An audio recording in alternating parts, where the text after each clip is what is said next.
오늘 찬양단의 찬양으로 예배가 시작되었는데 제가 참 경건치 못하게도 세상 노래 하나가 떠올랐습니다. 이 장기하라는 가수의 부럽지가 않어라는 노래인데 우리 성도님들 양해해 주시기 바랍니다. 야 너네 이제 부르라고 그랬는데 그냥 가사만 읽어드릴게요. 야 너네 자랑하고 싶은 거 있으면 얼마든지 해. 난 괜찮아. 난 부럽지 않아. 그런 가사의 내용입니다. 그 가사 내용을 쭉 보면 우리 머리를 맞대고 한번 생각을 해보자. 너에게 10만 원이 있고 나에게 100만 원이 있어. 그러면 넌 내가 부럽겠지. 짜증나겠지. 그런데 한번 입장을 바꿔 생각해보자.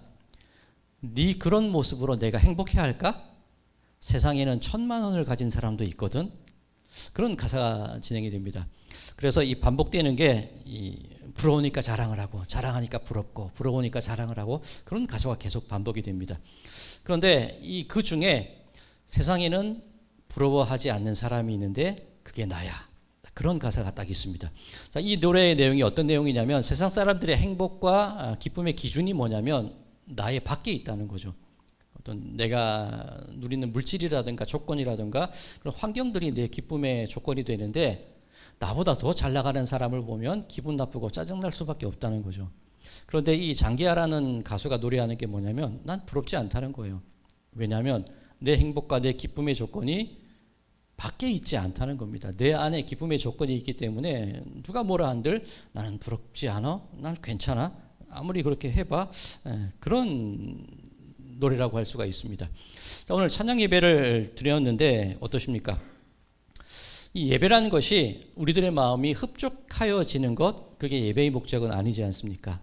내가 은혜 받으러 왔어. 뭐 그런 말씀 많이 하시는데 맞습니다만 내가 은혜 받는 것이 예배의 목적은 아닙니다. 예배의 목적은 하나님을 기쁘시게 하는 것, 그것이 가장 큰 예배의 목적입니다. 그러니 우리는 다양한 방식으로 예배를 드리는 거예요. 한 주는 이렇게 또 한 주는 저렇게. 어떻게 하면 하나님께서 기뻐하실까? 우리들의 어떤 마음들을 한번 궁리해 보는 거예요. 하나님이 우리를 기뻐하신다고 하는데 하나님이 우리를 기뻐하시는 그 기쁨에 우리는 어떻게 반응을 해드리면 좋을까? 그런저런 생각과 궁리로 이 예배들을 해나가는 것이 우리들의 모습이라는 겁니다. 자, 뭐 인원도 많아지고 다양한 악기도 사용하고 그게 기쁜 것 물론 맞습니다. 기쁩니다. 그런데 그것 때문에 기쁜 것이라고만은 할 수 없습니다. 제가 처음에 이 단독 목회를 시작한 것이 안산이었습니다. 안산시 원곡동입니다. 지금은 안산이 많이 변했지만 그때만 하더라도 이 안산공단, 반월공단이 굉장히 잘 되던 때였거든요. 그래서 외국인 근로자들이 막 모여들던 그런 때입니다. 원곡동이 그런 외국인들이 사는 지역이었고 그때는 그 불법 근로자들도 참 많이 있었거든요. 거리로 나가면 한국 사람을 만날 수 없는 동네가 바로 그 동네였습니다. 거기서 제가 첫 목회를 시작을 했습니다. 서리 전도사가 무엇이 있다고 사람들이 찾아오겠습니까? 예배를 드리는데 예배당이 텅 비어 있어요. 아무도 없는 그곳에서 예배를 드리기를 참 오래 하기도 했고 초등학생 한 명이 와서 기욱이라는 그 아이인데 벌써 30년 전이니까 40대가 넘었을 것 같아요. 그 기욱이 한 명이 찾아오는 걸 보면서 참 기뻐했던 그런 기억이 납니다. 그런데 그 기욱이가 찾아왔는데 또 며칠이 지나고 몇 주가 지나면 그 기욱이 형이 영욱이거든요. 영욱이가 기욱이 찾으러 와요. 그리고 주저앉아요. 함께 또 예배를 드려요. 아이들이 집에 안 오니까 기욱이 엄마가 또 아이들을 찾으러 와요. 그때 제가 묵상했던 시가 무엇이냐면 주의 뜰에 거하는 자는 복이 있도다. 그 시가 제 마음 가운데 계속 떠오르는 거예요. 그렇게 주의 전에 찾아오고 발걸음을 가지고 그 머물러 있는 공간이 너무도 복되다는 겁니다. 제가 기도드리지 않는 간구가 몇 가지 있는데 그 중에 하나가 뭐냐면 하나님 저 비어있는 자리를 채워주시옵소서. 저는 그 기도 드리지 않아요. 제가 그 기도 드리는 거 못 들으셨죠? 아니 목사가 왜 저래 뭐 그러시더라도 저는 어쩔 수 없습니다. 왜 그러냐면 제가 그 기욱이 영욱이를 보면서 그런 생각을 한번 해봤습니다. 저 비어있는 자리 내가 서운한 걸까? 하나님께서 서운해 하실까? 그걸 한번 생각을 해봤어요. 비어있는 자리를 보며 서운한 거는 내 마음일 건데 하나님이 저에게 주시는 마음이 뭐냐면 영욱이와 기욱이 앉아있는 그 한 명이라 할지라도 그 한 명의 온전함에 집중하라는 거예요. 그 사람의 그 소망들, 그 사람의 존귀함들, 그것에 집중하다 보면 빈자리가 보이는 것이 아니라 앉아있는 그분들이 너무나 소중하다는 그 마음으로 제가 이 목회를 하고 있습니다. 아니, 예수님께서 사람을 강권하여 내 집을 채우라 그러지 않으셨습니까? 그렇게 말씀하시는 분도 계시겠지만 그 말씀의 주제가 뭐냐면 거리로 나가라는 거예요. 산으로 가라는 겁니다. 유대인들에게만 허락된 그 잔치가 아니라 저 이방인들에게 땅끝까지 가서 저 혜택받지 못했던 그들까지라도 데리고 와서 이 자리에 앉혀야 되지 않겠니? 그 말씀을 하시는 거거든요. 제가 장기야라는 가수의 부럽지가 않어라는 노래가 떠올랐다고 말씀을 드렸는데, 반주자 없던 교회에 반주자도 세워지게 되고 이 목사가 찬양을 참 못하지 않습니까? 그런데 함께 찬양을 불러주시는 권사님도 계셨고, 그리고 이제는 찬양대와 찬양단도 세워지게 되었습니다. 자, 점점 불어나고 많아지고 악기도 다양해지고, 그래서 기쁜가? 그래서 부럽지 않은가? 그런 의미는 아닙니다. 물론 우리들이 신앙생활을 해갈 때 뭐 부흥되고 많아지고 그런 경우도 있겠지만 정체되는 순간도 있을 것이고, 때로는 조금 줄어드는 순간도 분명히 있을 것입니다. 그런데 우리들의 마음의 기쁨과 감사와 찬양의 조건이 그런 외부적인 것에 있다면 그 기쁨과 감사가 계속 이어질 수 있을까요? 그게 아니라는 거죠. 그런 외부에 있는 조건들이 감사가 아니라 그저 지금 이 순간이 귀중하고 지금 이 순간이 감사하기 때문에 그게 행복이요, 그게 기쁨이 되어야지. 그렇게 살아가게 된다면 그 기쁨이 참된 기쁨이리라, 그런 생각을 한번 해보게 됩니다. 오늘 본문이 시편 112편의 주제가 바로 그거예요. 자, 112편 1절입니다. 할렐루야, 여호와를 경외하며 그의 계명을 크게 즐거워하는 자는 복이 있도다. 자, 히브리어 어순을 따지자면 복되도다, 그렇게 시작해요. 복되도다. 여호와를 경외하는 이들이 복되고 여호와의 계명을 크게 즐거워하는 이들이 복되도다. 자, 시편 전체의 주제가 그거예요. 우리 시편 1편 어떻습니까? 똑같죠. 복되도다. 그 악인들의 꾀를 부리고 잘 나가는 것, 그거 부럽지 않아. 그 복된 사람들입니다. 죄인들이 걸어가는 그 길 형통한 것 같아 보이는데 그거 부럽지 않아. 그 마음 가진 사람들이 복되다는 겁니다. 오만한 자의 자리 얼마나 좋아 보입니까? 그런데 뭐 상관없어? 그게 뭐 어때? 그 마음을 가지고 살아가는 사람들이 복되다는 겁니다. 이게 시편이 우리에게 말씀하시는 것, 난 부럽지 않아. 나는 지금 이 순간만이라도 감사하고 감격하고 충분해. 하나님을 경외하는 이 순간이 나에게 가장 행복이야. 이것이 시편이 우리에게 말씀하시는 가장 중요한 주제라는 겁니다. 자, 계속해서 시편 112편 2절과 3절인데 우리가 좋아할 만한 내용들이 시편 112편에 가득 들어가 있습니다. 2절, 3절입니다. 그의 후손이 땅에서 강성하며 정직한 자들의 후손에게 복이 있으리로다. 부와 재물이 그의 집에 있으며 그의 공의가 영구히 서 있으리로다. 어떠세요? 좋으시죠? 자손도 잘 되고 재물도 많아지고 우리 가정도 든든해지고 참 좋은 내용입니다. 자, 그런데 앞서 내 행복과 내 감사의 조건이 외부에 있지 않다고 말씀을 드렸잖아요. 좀 모순된다고 여겨질 수도 있는데 우리가 성경을 읽을 때 조금 조심해야 될 게 뭐냐면 우리는 지금 우리의 어떤 윤리적인 기준과 우리의 생각으로 성경을 본다는 거예요. 이게 어쩔 수 없는 거기는 한데, 그래서 제가 자꾸 이 역사라든가 이 원어를 읽는 게 그런 이유 때문입니다. 원래 이 말씀이 어떤 의미였을까? 그것을 한번 찾아나가 보는 겁니다. 자, 먼저 그의 후손이 땅에서 강성하며 내 자손이 잘 된다는데, 이 강성함이라는 단어가 이 기볼이라는 그 히브리어를 씁니다.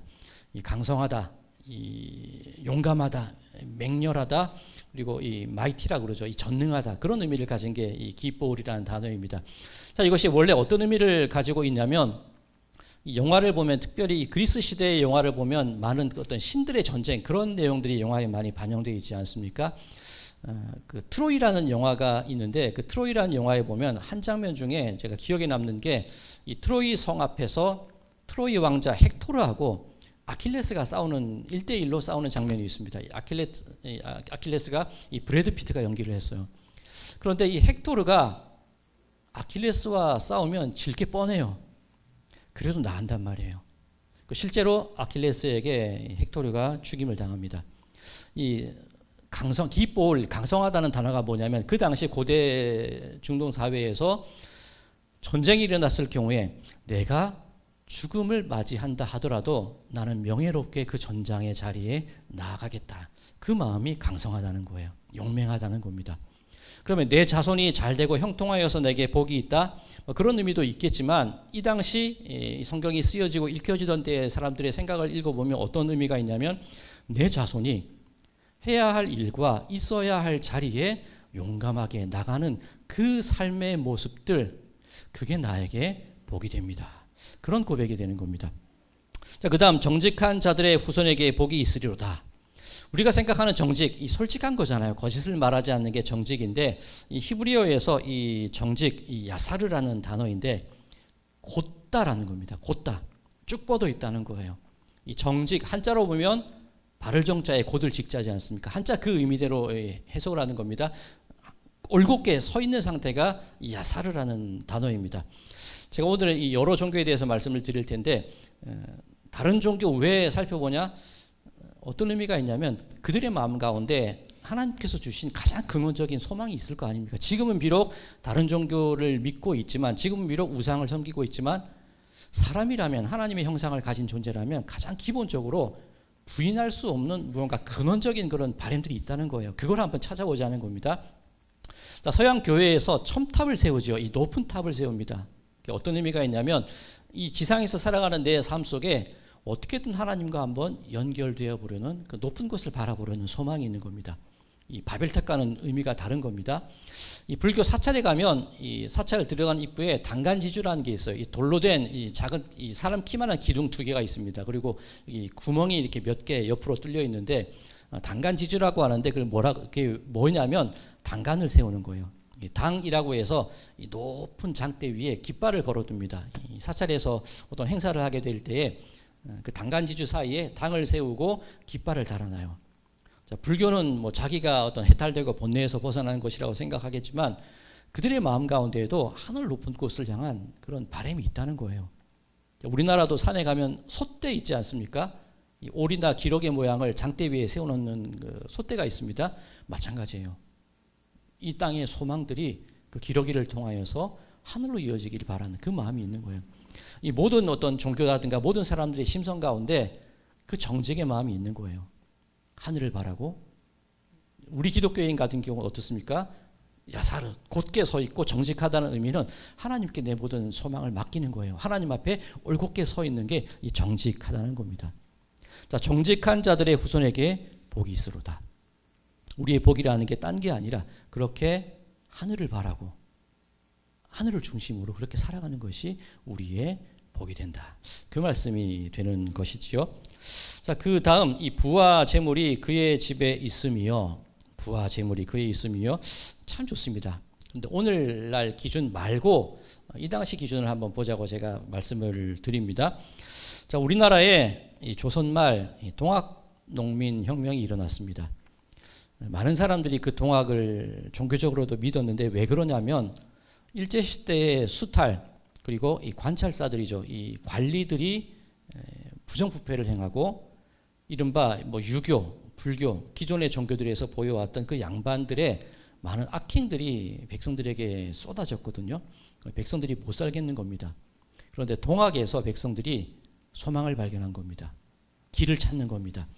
자, 동학하면 우리 그 중고등학교 때 동학하면 뭐 배웠죠?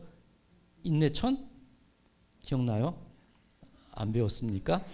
시천주, 인내천, 하늘이 곧 뭐 사람이 곧 하늘이다. 그런 동학의 내용들을 배웠는데 이 지기금지 원희대강 시천주 조화정 영세불방 만사지 이게 동학의 주요 주문입니다. 이 하나님은 시천주 하늘님을 섬기면 그리고 그것을 잊지 않게 될 때 우리가 모든 것을 통달하게 되고 이어지게 된다. 그런 주문입니다. 동경대전을 보면 그 지기금지 원희대강 그 모든 구절 하나하나마다 주석이 다 달려 있어요. 그러니까 시천주 이 하나님을 섬긴다는 게 어떤 의미냐면 우리로 치면 믿음이 뭐냐면 이 시 즉 네오신령 외우기와 일세지인 각지 불이자야 이렇게 되어 있습니다. 네오신령 그 하나님의 기운이 신령함이 내 안에 있는 거예요. 그 외유기화 그 신령한 기운이 밖으로 퍼져나가는 겁니다. 예수님 말씀과 같죠. 너희가 내 안에 있고 내 말이 너희 안에 있으면 무엇이든지 구하라. 이 종교적인 게 모두 통하는 거예요. 사람들의 마음에 근본적인 바람이 있다는 겁니다. 자, 내유신령 외우기와 일세지인 각지 불이자야. 세상을 살아가는 모든 사람들이 알게 되는데 불이자. 이자라는 게 옮겨지다, 이사라는 겁니다. 옮겨지지 않는 것이 신앙이라는 겁니다. 제가 이 이사를 참 많이 다녔어요. 이 안산에서도 살았고 구리 토평리 지금은 막 아파트 들어섰는데 그때만 해도 막 논밭이 있었거든요. 막 버섯 키우고 토평리에도 살았고 천안 성안 그리고 평택에도 잠깐 살았었고 뭐 인천 뭐 참 많은 곳으로 이사를 다녔습니다. 저야 뭐 목회 때문에 그 목회지를 따라서 이사를 다닌 거였지만 우리 성도님들도 이사를 많이 하신 분들의 경우 왜 그렇습니까? 월세나 전세 기간이 다 되어서 이사하는 경우도 있고요. 그리고 아이들의 어떤 학업 문제 때문에 이사하는 경우도 있고 출퇴근 문제로 이사를 하는 경우도 있습니다. 그리고 그것이 정 여의치 않으면 정말 하루 2시간 뭐 3시간 걸쳐서 출퇴근을 하는 분들도 분명히 계시거든요.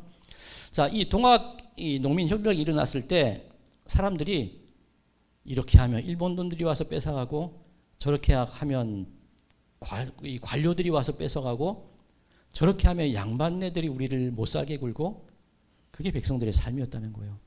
이리 뺏기고 저리 뺏기고 쫓겨나고 이리 이사가고 저리 이사가고 어느 곳에 뿌리박지 못하고 살아갔던 것이 그 당시 백성들의 삶이었는데 불이자 옮겨지지 않는 거예요. 붙박이로 살아가는 겁니다. 하나님을 섬길 때 믿음이라는 것이 그렇게 옮겨지지 않게 되는 그 상태가 믿음이다. 이렇게 동학이 말하는 겁니다. 자, 오늘 본문에서 부와 재물이 그의 집에 있으며 이것을 설명하고 있는데 이 당시 이스라엘 백성들 대다수가 극빈층이에요. 이 극빈층이라는 단어 역시 지금 우리의 개념이기는 한데 하루 한 끼도 해결하지 못하던 게 이스라엘 백성들의 삶이었거든요. 애굽이 쳐들어오죠. 아수르가 쳐들어오죠. 많은 그런 왕국이 세워지면서 수탈해가죠. 세금을 걷어가죠. 그렇게 한 끼도 살아갈 수 없는 그 해결할 수 없는 상황 속에서 하나님을 섬긴다는 게 이 재물과 부라는 게 뭐냐면 내 삶이 뽑히지 않고 흔들리지 않고 쫓겨가지 않고 빼앗기지 않고 이사가지 않고 내가 사는 이곳에서 든든히 먹고 살 수 있는 그 환경이 주어지는 것, 그게 오늘 본문이 말씀하시는 부와 재물이 그의 집에 있다는 그 원래의 의미라는 겁니다. 자, 그 다음에 이 공의, 우리 지난주에 공의와 관련돼서는 말씀을 드렸으니까 이 부분은 넘어가도록 하겠습니다. 자, 그러면 우리가 시편 112편을 볼 때 자식이 잘 되고 재물이 많고 그것이 우리에게 복되고 우리의 기대도 있습니다만 원래의 의미로 보자면 내가 하나님 앞에 올곧게 서 있을 때 그것이 복입니다. 그럴 때 하나님께서 내 자녀들을 통하여서 싸워야 하고 나서야 할 그 자리에 명예롭게 나설 수 있는 내 자녀들, 그게 복입니다. 빼앗기지 않고 흔들리지 않고 살아갈 수 있는 그 모든 것이 하나님께서 나에게 주신 복입니다. 그 고백이 시편 112편의 고백입니다. 6절에도 그런 부분이 있죠. 그는 영원히 흔들리지 아니하며 의인은 영원히 기억되리로다. 흔들리지 않는 거예요. 불이자. 외부의 조건 때문에 부러워서 내 마음이 흔들리고 짜증나고 그런 흔들림의 상태가 아니라 내 안에 있는 하나님 경외함 때문에 내 마음은 정직 올곧게 서 있습니다. 이게 복이라는 겁니다. 자, 이 시편 112편을 볼 때 이 시편 111편과 연결지어서 봐야 돼요. 왜냐하면 이 두 시편이 구조가 똑같습니다. 자, 111편 제가 주보에도 실어드렸는데 몇 가지 공통점이 있습니다. 첫 번째, 할렐루야, 그렇게 시작이 되죠. 그 두 번째 공통점, 두 시편 모두 10절로 끝이 납니다. 자, 이 장절이 이 중세 때 정해진 거긴 한데 이 원래 히브리어 시편을 보면 이 22개의 구절로 되어 있습니다. 지금은 1절에 3절, 10절에 3절, 나머지 8개 절은 2절이에요. 다 하면 22절이 됩니다. 그러니까 시편 111편도 22, 시편 112편도 22 구절이 되는데 히브리어 알파벳이 22개예요. 그런데 이 시편 111편과 112편을 지을 때 그 알파벳을 염두에 두고 지은 겁니다. 잘 기억하라는 거죠. 자, 시편 111편의 이 주제, 가장 대표적인 구절을 뽑아보라고 한다면 저는 시편 111편에서 행하시는 일, 이게 중심 단어라고 저는 생각을 합니다. 이게 어떤 의미가 있냐면 내가 서 있는 이 자리에서 과거를 돌아보면 하나님께서 행하신 일이 있기 때문에 내가 여기까지 왔잖아요. 은혜가 있단 말입니다. 내가 선 자리에서 내 앞날을 보게 될 때에 행하실 일이 있기 때문에 이 언약이라고도 표현되는데 그게 내 삶이 유지가 되는 겁니다.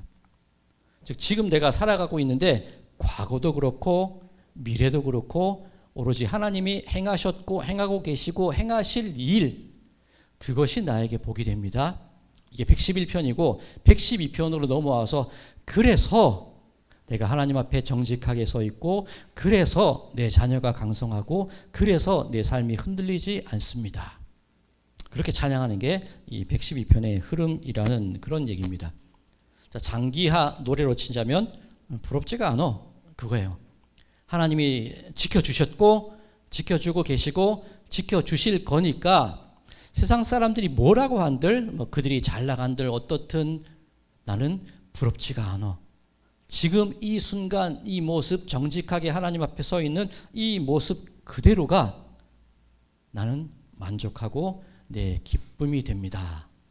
이게 시편 112편의 주제라는 겁니다. 자, 오늘 이 다른 본문인 마태복음 5장인데 같은 맥락입니다. 이 팔복 이어서 그 팔복에 대한 주석이 오늘 본문부터 이어지는 부분인데 너희는 세상의 소금이라 너희는 세상의 빛이라, 딱 그 부분입니다. 자, 우리는 이것을 어떻게 생각을 하냐면 너희는 세상의 소금이 되어야 해, 빛이 되어야 해, 그렇게 얘기를 합니다. 뭐 틀린 말씀은 아닙니다. 이 빛과 소금의 역할을 감당한다는 우리 얘기들 우리가 참 많이 하죠. 우리의 일상생활 속에서도 많이 나오는 이야기입니다. 그런데 예수님께서 이 말씀을 하실 때 빛이 되어서 소금이 되어서 무언가를 행하여라, 그런 의미로 하셨을 수도 있는데 우리의 존재를 규정해 주시는 거예요. 소금이 되어라가 아니라 소금이라죠. 빛이 되어라가 아니라 빛이라는 거예요. 요즘에 그 야구 여신이라는 TV 방송이 참 핫합니다. 혹시 보시는 분 계신가요? 남자분들 야구 여신. 저 목사는 맨날 TV만 본다고. 그 야구 여신에 보면 그 어떤 내용이냐면 그 여자 국가대표 선수들이에요. 예전에 그 올림픽에서 금메달을 땄던 여자 국가대표 선수들 다양해요. 뭐 테니스도 있고 수영, 뭐 조정, 사격, 그다음에 육상, 빙상, 체조, 다양한 그런 여자 국가대표 선수들을 모아서 야구단을 만든 겁니다. 그래서 그들에게 야구를 가르치고 매회 경기를 하는 그런 내용인데 꽤나 재미있습니다. 그런데 경기 중에 이 야구 선수들 중에 이 여자 국가대표 선수들 중에 반복해서 말하는 게 있는데 뭐냐면 증명하자, 증명하자, 그 말을 반복해요. 이 야구 모자에 이 증명하자는 걸 써놔요. 그래서 모자를 벗을 때마다 증명해 보이자는 거예요. 이게 뭐냐면 내가 이 팀에 필요한 존재임을 증명해 내자는 거예요. 그 안타도 잘 치고 수비도 잘하고 내가 꾸준히 연습함을 통하여서 내 존재 가치를 증명해 내자. 그게 이 야구 여신이라는, 야구 여왕이라는 그 방송의 주된 그런 흐름이라고 할 수가 있습니다. 세상이 우리에게 요구하는 게 그렇잖아요. 회사에서 내 가치를 증명하라 그러죠. 이 월급에 아깝지 않게 그만큼 일해내고 내 존재 가치를 증명해내야 되는 게 세상의 이치라는 겁니다. 그런데 예수님께서 우리에게 증명하라고 요구한 적이 없으세요. 성경에서 증명하라고 말하는 건 보통 마귀가 그럽니다. 네가 예수님의 아들이거든 뛰어내려라. 네가 예수님의 아들이거든 돌로 떡을 만들어라. 네가 예수님의 아들이거든 나에게 절해봐. 자꾸 증명을 요구하는 건 마귀의 마음이에요. 예수님께서 증명하십니까? 그럴 필요 없으시잖아요. 하나님의 아들인데 굳이 증명을 요구하는 그 마귀에게 응대해 주실 필요가 없는 거예요. 말씀으로 그냥 저들을 물리치시면 되는 겁니다. 마찬가지입니다. 우리도 내 신앙의 모습을 증명해 내라고 예수님은 우리에게 요구하지 않으세요. 너희는 그냥 세상의 소금이에요. 빛이에요. 자, 어떤 목사님의 이 말씀이 생각이 나는데 그 목사님께서 이 기도라는 주제를 가지고 성도님께 하신 말씀이 있는데 이거 오해 없이 잘 들으셔야 됩니다. 그 목사님의 표현에 의하면 성도님들 기껏 기도한다는 게 밥 먹을 때 기도하고 운전할 때 기도하지 않습니까? 그 말씀을 하세요. 그러니까 어떤 의미냐면 물론 이 생활의 작은 순간을 기도하는 거 중요합니다만 그 목사님의 말씀의 의도가 뭐냐면 기도라는 게 엄청난 무기 아닙니까? 하나님과의 대화, 묵상, 우리 삶 가운데 이뤄낼 수 있는 그 엄청난 것들을 가지고 있는데 그걸 왜 안 쓰고 기껏 밥 먹을 때만 그걸 쓰냐는 거예요. 기껏 운전할 때만 그걸 쓰냐는 거예요. 그분 표현이 그렇게 기도할 거라면 자동차 보험 잘 들고 술 마시지 말고 잠 푹 자고 운전하라는 겁니다. 기껏 그렇게 할 거라면. 그러면서 하신 말씀이 이 마태복음 5장이에요. 너희는 세상의 소금이라. 너희는 세상의 빛이라. 우리 존재가 그렇다는 거예요. 예수님께서 그 산상수훈 산에 모여있는 그 수많은 백성들, 가난하고 뭐 무지하고 아무것도 없는 그 백성들을 향하여서 선언해 주시는 거예요. 증명해낼 필요 없어. 내 피값으로 내 삶을 통하여서 하나님의 은혜로 여러분들을 소금이요 빛으로 임명한다는 거예요. 그 존재 가치를 우리에게 부어주신다는 겁니다. 무언가를 해내서 예수님 저 이거 했습니다. 물론 우리 신앙의 중요한 요소이긴 합니다만 무언가를 해서 인정받는 삶이 아니라 그 빛과 소금의 그 존귀한 자의 모습을 가지고 당당하게 살아내라는 거예요. 그게 예수님께서 우리에게 요구하시는 겁니다. 부럽지 않아. 그 마음이에요. 악인들에게 오만한 자의 자리, 저들의 어떤 삶을 살아가든 우린 상관없어. 왜? 나는 예수님께서 주신 그 존귀한 모습, 이 소금과 빛의 그 모습을 나는 이미 가지고 있기 때문에 세상이 뭐라고 한들 괜찮아. 그러라고 해. 나는 내 믿음의 길 정직한 모습으로 하나님 앞에 서서 그 복된, 그 감사한, 그 기쁨의 삶을 나는 살아갈 거야. 이게 오늘 우리에게 주시는 말씀이라는 겁니다. 자, 오늘 4절에도 이 빛에 대한 말씀이 있는데 오늘 본문 시편 112편 4절입니다. 정직한 자들에게는 흑암 중에 빛이 일어나나니 그런 자비롭고 긍휼이 많으며 의로운 이로다. 정직, 솔직한 게 아니죠. 하나님 앞에 올곧게 서 있는 자들은 빛이라는 거예요.